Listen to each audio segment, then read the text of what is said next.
चला आपला practice set 4.2 चालू आहे.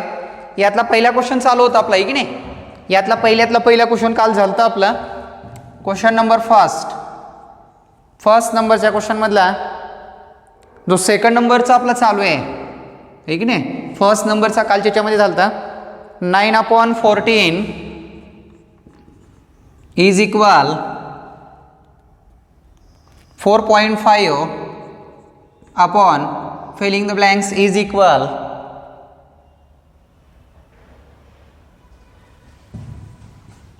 filling the blanks 42 is equal to filling the blanks 3.5.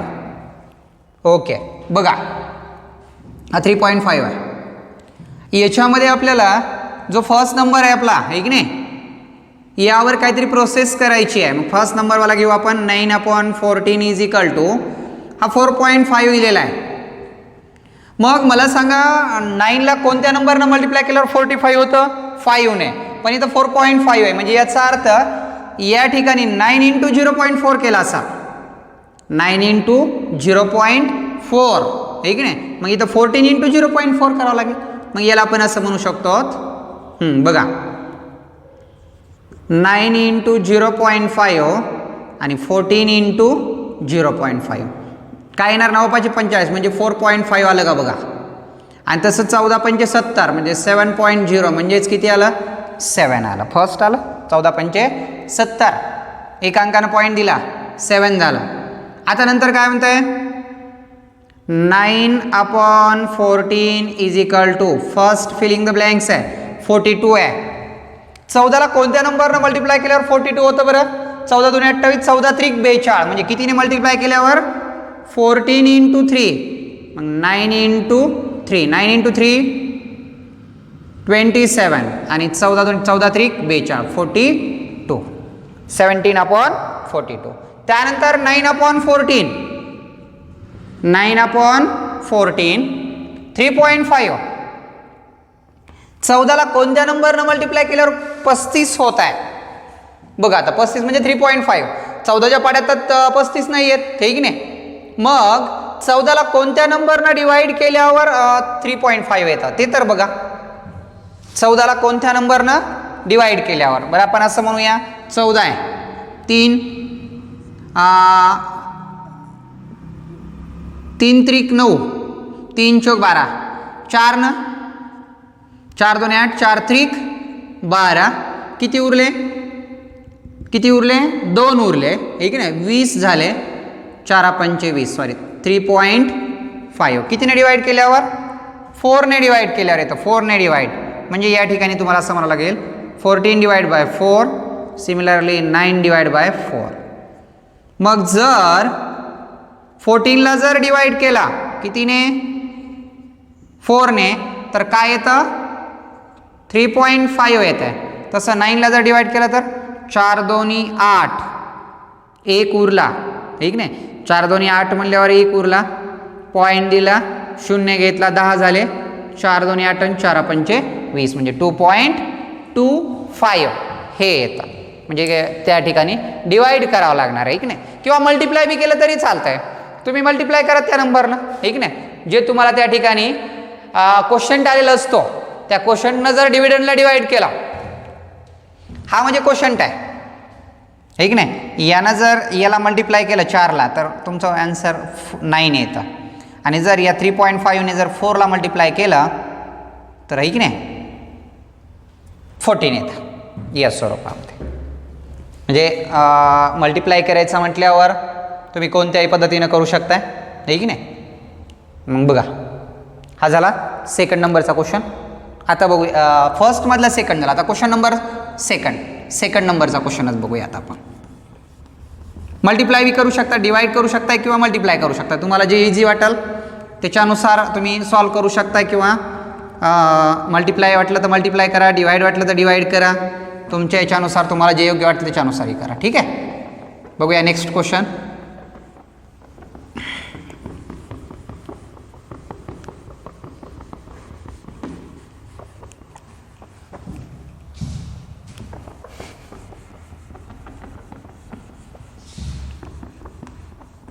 Second नंबरचा question, find the following ratios. Find the following ratio. Following ratio.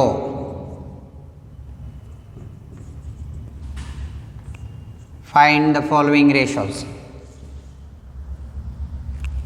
Ratios लिहायचे तुम्हाला. First नंबरचं काय सेंटेन्स आहे बघा. The ratio of radius to circumference. The ratio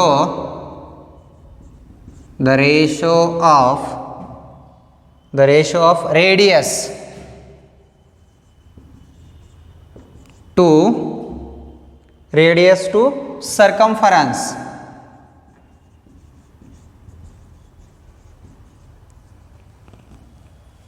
The ratio of radius to circumference of circle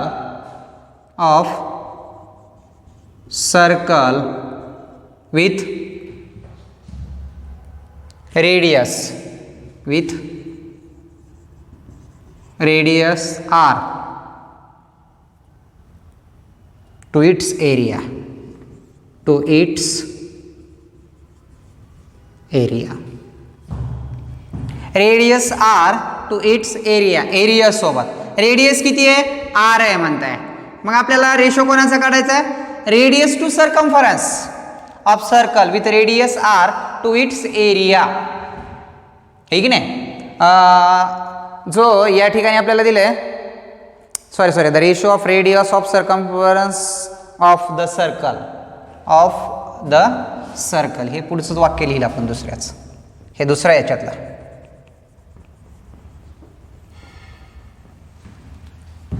The ratio of radius to circumference of the circle.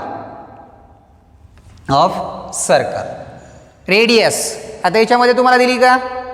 Radius दिली नाही. मग radius साठी तुम्ही काय म्हणू शकताय? Radius is equal to r आणि circumference साठी c. The ratio of radius to circumference. मग रेशो काय तयार होईल? R is to c. Ratio काय तयार होईल? आर इज टू सी किंवा आर अपॉन सी. हे पहिल्याचं उत्तर. Ratio radius to circumference r is to C.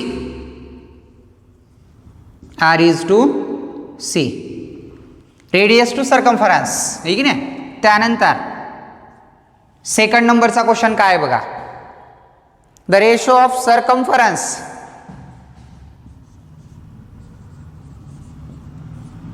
the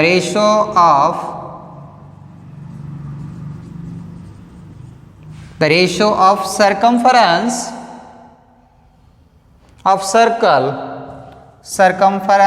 of circle with radius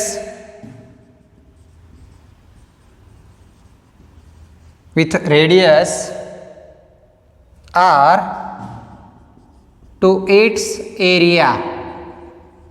कोणासोबत बघा. The ratio of circumference to area. त्याची रेडियस किती आहे? आर आहे म्हणताय. रेडियस किती आहे? आर. मग सर्कम्फरन्सचा फॉर्म्युला काय रे?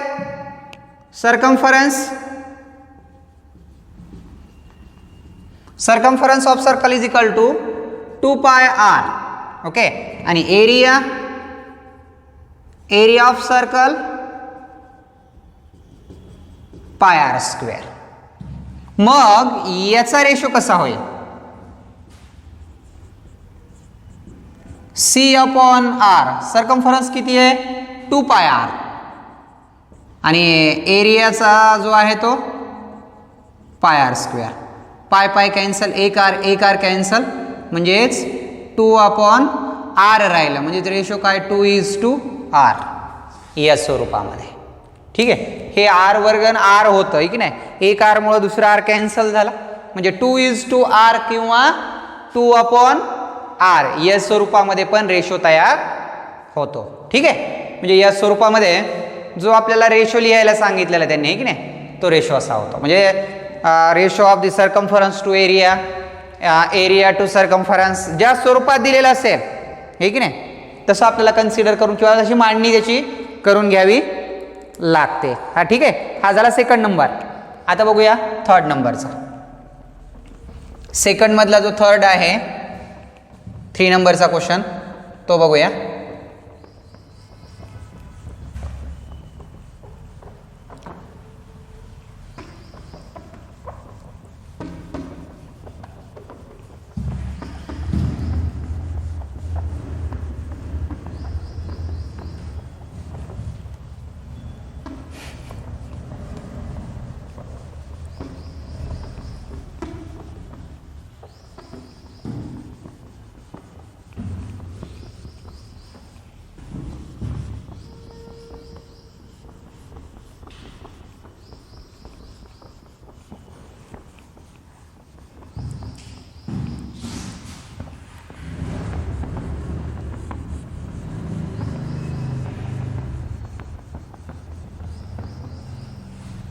पाच. चला सेकंड नंबर मधला 3 नंबरचा the ratio of diagonal.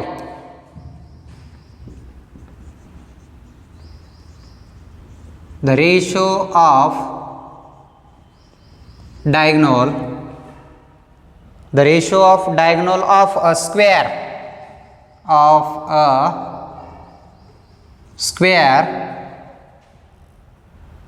To it's sides to its side if the length of side is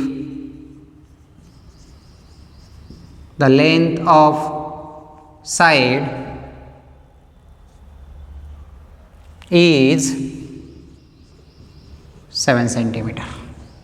The ratio of diagonal of a square to its side if the length of side is 7 centimeter. आणि त्यांचा ratio काढायचा. आता एक लक्षात ठेवा आपल्याला स्क्वेअरची side माहित आहे. समजा हा स्क्वेअर आहे.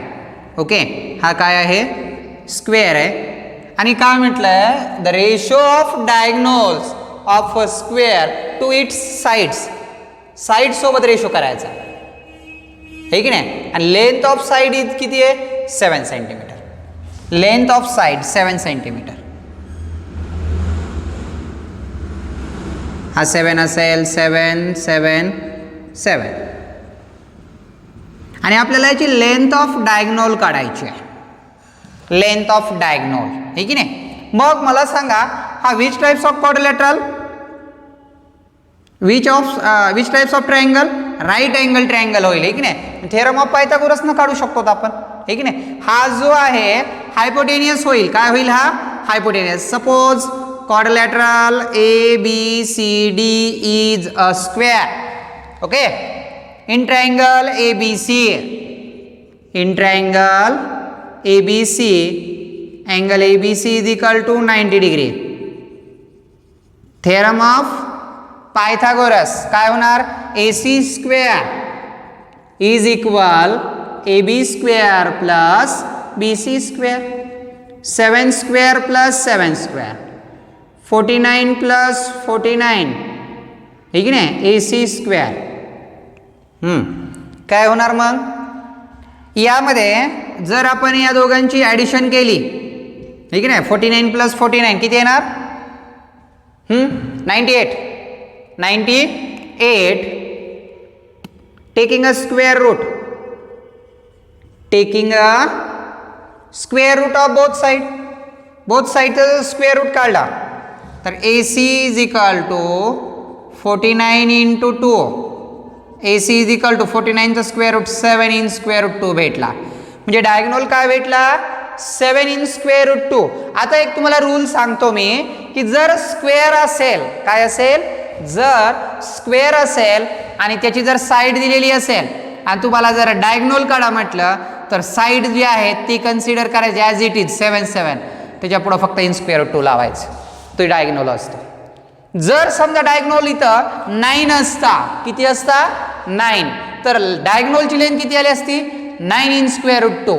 जर 11 असता तर 11 इन स्क्वेअर रूट 2 20 असता तर 20 इन स्क्वेअर रूट 2. हे कोणाचं रिलेशन असतं?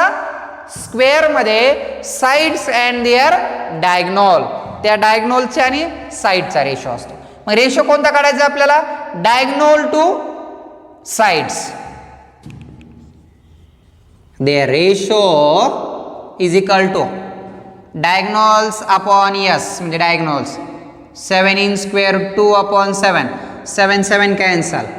In square root 2 is to 1 किंवा इन स्क्वेअर रूट 2 अपॉन 1. हा रेशो तयार होतो. कशाचा? जो आपल्याला 3 नंबरचा जो दिलाय सेकंड नंबरमध्ये 3 नंबरचा त्याचा रेशो या स्वरूपामध्ये तयार होतो. म्हणजे आपल्याला त्या ठिकाणी दिलेल्या याच्यानुसार आपण डायगोनलची लेंथ काढून घेतली आणि तो कोणत्या टाइप्स मधला स्क्वेअर क्वाड्रिलॅटरल आहे? स्क्वेअर आहे की नाही? आणि स्क्वेअर च्या साइड वरून आपल्याला डायगोनलची लेंथ काढता येते, आहे की नाही? डायगोनलची लेंथ काढता येते. ठीक आहे. आता याच्यानंतर जो आपल्याला दिलेला भाग आहे, याच्यानंतरचा जो भाग आहे तो आपण पाहूयात. बघा, हा झाला 3 नंबरचा. आता 4 नंबर बघूया.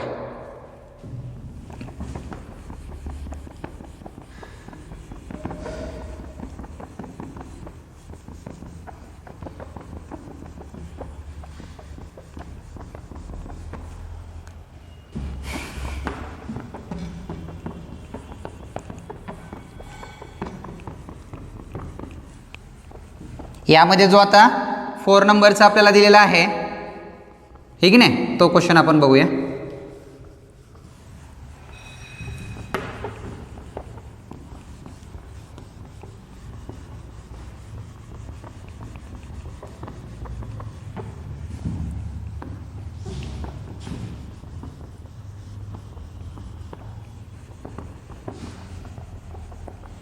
बघा 4 नंबरचं काय दिलंय? The length of side of rectangle.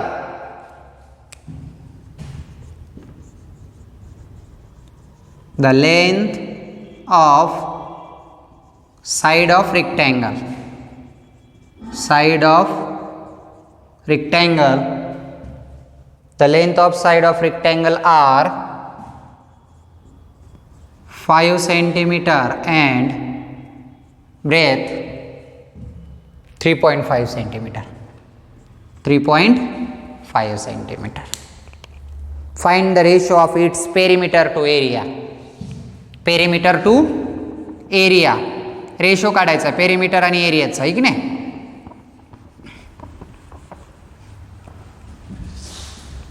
पहा, चला रेक्टँगल म्हणताय.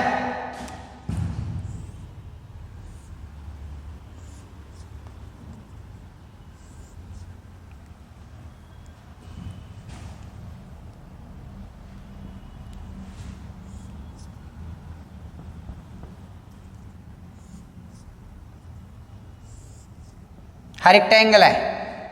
कन्सिडर करू आपण quadrilateral ABCD is a rectangle. Okay, ABCD 5 5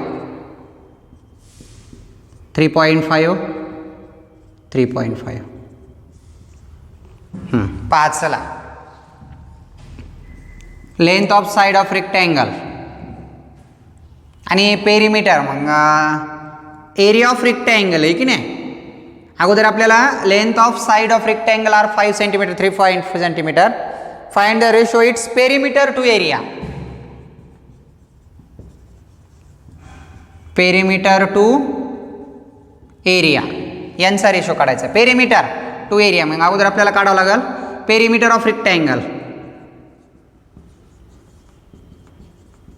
perimeter of rectangle is equal to, सांगा पेरीमीटर ऑफ रेक्टँगलचा फॉर्म्युला काय? 2 in bracket L plus B. L किती आहे? 5. 3.5 8.5 2 इंटू 8.5.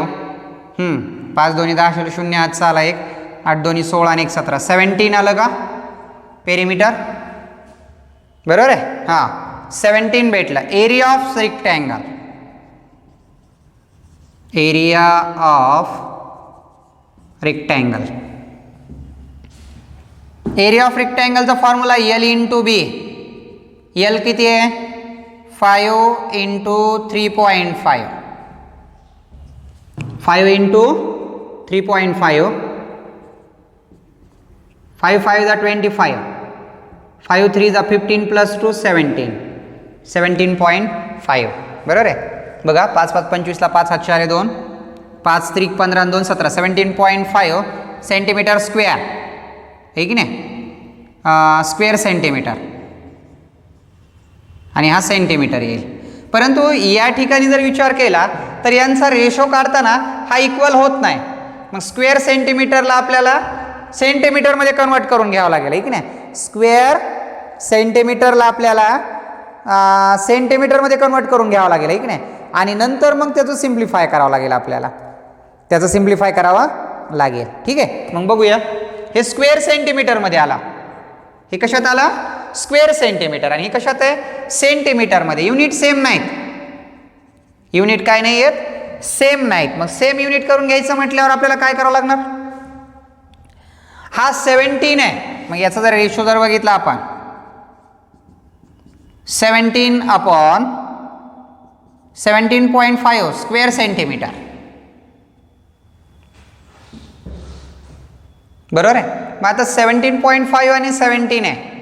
मग या ठिकाणी जर समजा आपण एक अंकानं पॉईंट पुढे नेला तर इथे एक शून्य द्यावं लागेल. 170 होतील 175 आहे की नाही. 170 आणि 175. परंतु एक लक्षात ठेवा हे जर 170 आणि 175 जर केलं आपण असं पण यांचे युनिट सेम नाहीत. मग मागं तुम्हाला उत्तर दाखवलं असेल तर याच्यानुसार दाखवतो तुम्हाला किती येईल. मागं उत्तर जर त्यांनी दाखवलं असेल तर 5 भाग जाईल. 5 त्रिक 15 बरोबर आहे. 5 त्रिक 15 2 उरले 20 झाले. 5 चोक 20 5 त्रिक 15 आणि 5 5 25 म्हणजे 34:35 असं मागं तुम्हाला उत्तर दिलं आहे. परंतु हे नियमानुसार रॉंग आहे. स्क्वेअर सेंटीमीटर आहे आणि हे सेंटीमीटर आहे की नाही. आपल्याला माहिती आहे रेशो काढताना आपल्याला त्यांचे युनिट सेम करून घ्यावं लागतात आहे की नाही किंवा असावे लागतात. पण जसं जर तुम्हाला मागं दाखवायचं असेल तर त्या पद्धतीत मागाचं जर उत्तर काढायचं असेल तर या स्वरूपामध्ये मागं उत्तर दाखवलेलं आहे. ठीक आहे. आता याच्यानंतर जो आपला सेकंड नंबरचा क्वेश्चन होता आपला आहे की नाही याच्यातला तो सेकंड नंबरचा क्वेश्चन कम्प्लिटली क्लिअर झाला इथं. आता याच्यानंतरचा जो थर्ड नंबरचा जो क्वेश्चन आहे आपल्याला हवा प्रॅक्टिस सेटमधला आहे की नाही 4.2 मधला तो आपण आता बघूया. जो थर्ड नंबरचा क्वेश्चन दिलेला आहे आपल्याला compare the pairs of ratio. Compare करायचे. कम्पेअर ठीक आहे. पेयर्स ऑफ रेशो रेशोची कम्पेअर करायची आहे.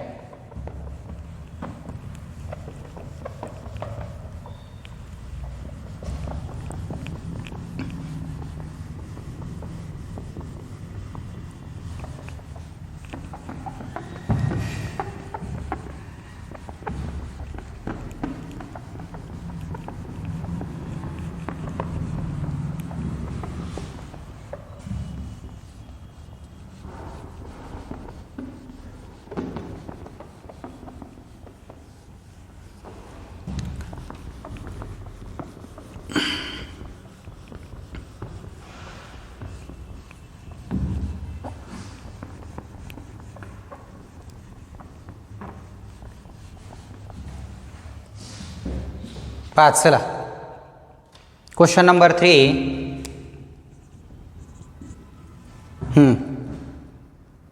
Compare the pairs of ratio.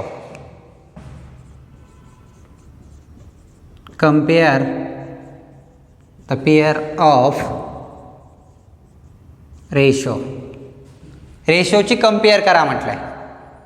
First आहे त्यात दिलेला जो आपल्याला फर्स्ट दिलाय in square root 5/3 in square root 5/3 comma 3 in square root 7 3 in square root 7.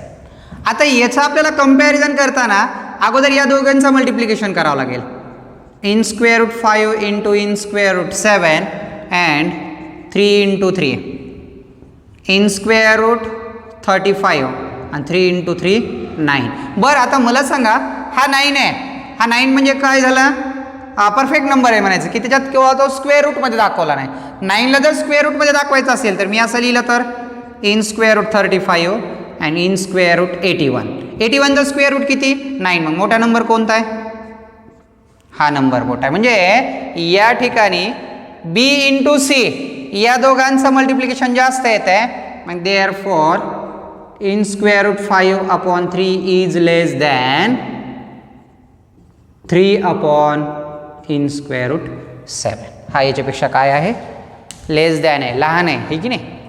In square root 5/3 is less than 3/, in square root 7. तो त्यापेक्षा काय आहे लहान आहे, स्मॉल आहे. ठीक आहे. बाकी आता याच्यानंतर काही अडचण. ठीक आहे. बघूया आता नेक्स्ट क्वेश्चन. जो याच्यातला जो सेकंड नंबर असेल कंपॅरिझनमधला, comparison of ratio, second number काय बघा 3 in square root 5 upon 5 in square root 7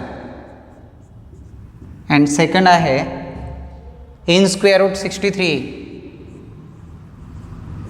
upon in square root 125.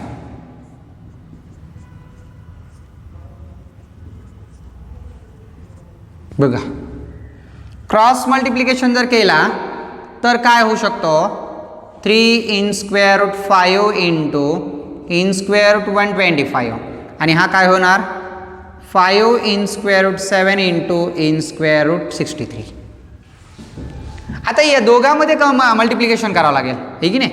3 in square root 5 5 25ला 5 हातचे आले 2 5 2 10 2 12ला 2 हातचा 5 1 5 आणि 1 6 625.